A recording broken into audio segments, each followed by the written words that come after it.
நேற்றைக்கு தஞ்சையில்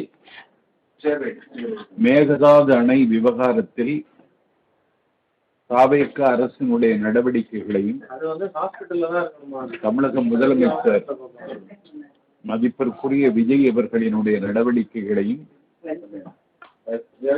கண்டித்து ஏற்பாடு செய்யப்பட்ட ஆர்ப்பாட்டத்தில் எதிர்கட்சி தலைவர் உதயநிதி பேசிய பேச்சிற்காக இன்றைக்கு கைது செய்யப்பட்டார்.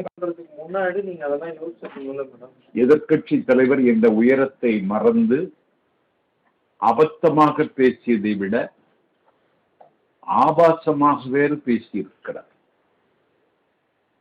முதலமைச்சர் மீது எந்த தரவும் ஆதாரமும் இல்லாமல் அவதூறுகளை அள்ளி வீசியிருக்கிறார். எத்தனையோ எதிர்கட்சி தலைவர்களை நாடு பார்த்திருக்கிறது. இப்படி ஒரு கேடுகட்ட எதிர்கட்சி தலைவரை நாடு இப்போதுதான் பார்க்கிறது. வக்கரமாக பேசினார் என்பதை விட ஒரு குறிப்பிட்ட நடிகையின் பெயரை ஒருவன் சொல்ல உடனே தண்ணி வந்தா சரிதான் அப்படின்னு சொல்லி ஜாடையாக பேசுகிற இந்த எதிர்கட்சி தலைவரை இன்றைக்கு உரிய முகாந்திரங்களோடு காவல்துறை கைது செய்திருக்கிறது. வழக்கை அவர் சந்திக்க வேண்டும். உப்பு தின்னவன் தண்ணீர் குடிப்பான், தப்பு செய்தவன் தண்டனை அனுபவிப்பான். திரு நாஞ்சில் சம்பத் தற்பொழுது இந்த கைதானது மடை மாற்றம் என்று திமுக தரப்பிலிருந்து தெரிவிக்கப்பட்டது. இது குறித்து உங்களுடைய கருத்தை பகிரலாம்.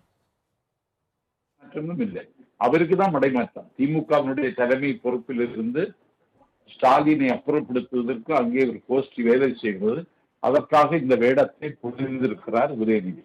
அவ்வளவு. நேற்றைக்கு தஞ்சையில் மேகதாது அணை விவகாரத்தில் தாவேக அரசினுடைய நடவடிக்கைகளையும் தமிழக முதலமைச்சர் மதிப்பிற்குரிய விஜய் அவர்களினுடைய நடவடிக்கைகளையும்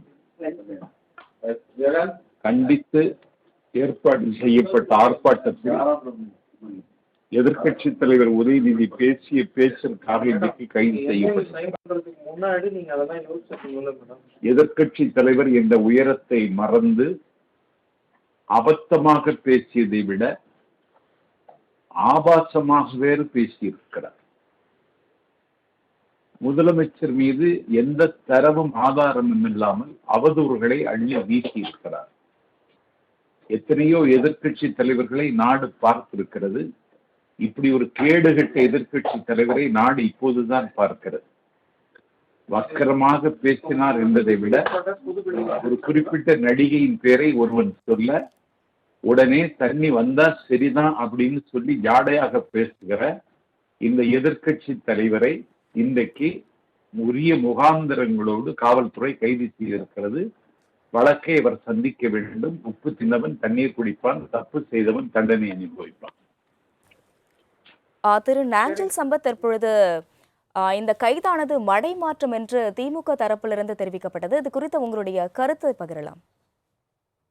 மாற்றமும் இல்லை, அவருக்கு தான் மடை மாற்றம். திமுகவினுடைய தலைமை பொறுப்பில் இருந்து ஸ்டாலினை அப்புறப்படுத்துவதற்கு அங்கே ஒரு கோஷ்டி வேலை செய்வது, அதற்காக இந்த வேடத்தை புரிந்திருக்கிறார் உதயநிதி. அவ்வளவு. இணைப்பில் வந்து உங்களுடைய கருத்துக்களை பகிர்ந்ததற்கு நன்றி.